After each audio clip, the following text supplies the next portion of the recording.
I used to go with a rancher that I worked with to buy cattle. And I noticed the old fellow always looking right in the face of a heifer before he went to bidding. Then he turned her head and looked back and forth. I followed him along, watched him, and looked her up and down. And if she looked all right, the statue, then he turned and looked her in the face, and sometimes he'd shake his head and walk away. I said, Jeff, I want to ask you something.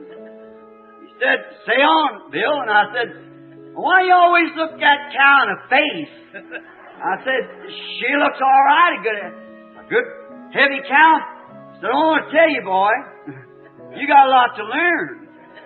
And I realized it after he told me. He said, I don't care how she's made up. She might be beat plumb to the hoof.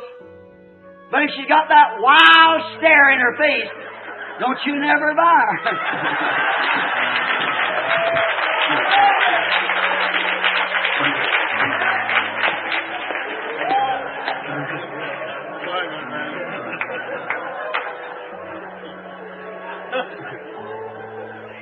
I said, why so, Jeff?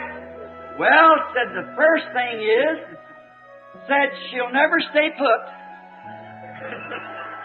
And he said the next thing is she'll never be a mammy to her calf. And said they put her in a pen now, the reason she's fat, you turn her loose to that wild stare, she'd run herself to death. I said, you know, I kind of learned something. I believe that applies to women too. That wild stare, you Ricketta look, better stay away from her, boy. All that blue stuff over top her eyes. I wouldn't want that. I don't think that's becoming to a Christian. I don't care how much the television and paper says it's pretty. It's the most horrible-looking, hideous sight that I ever seen in my life. When I first seen that here Clifton's cafeteria one morning at a breakfast, I seen some of them young ladies come up, Brother Arganbright had just come in, and he went downstairs, and I looked, and that girl come in, and I thought, well, I don't know. I never seen it before. It was some kind of, it looked like she was cankered. You know, just kind of a funny looking. I'm not saying that to be funny. I'm saying that, you know, I've seen leprosy. I'm a missionary. I've seen all kinds of freaks, you know, of how diseases. And I was going to walk up to the young lady and tell her I'm a minister. I pray for the sick. Would you like for me to pray for you? And I've never seen anything like that. And then here come 2 or 3 more, and I kind of stepped back then and waited. And Brother Arganbright come out. I said, Brother Arganbright, he may be here. I said, what's the matter with that woman?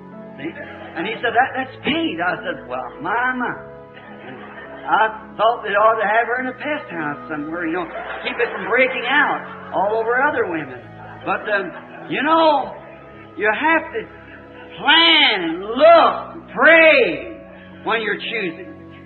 For we see by this, the word of promise, she, the bride that a man would choose, is going to reflect his character.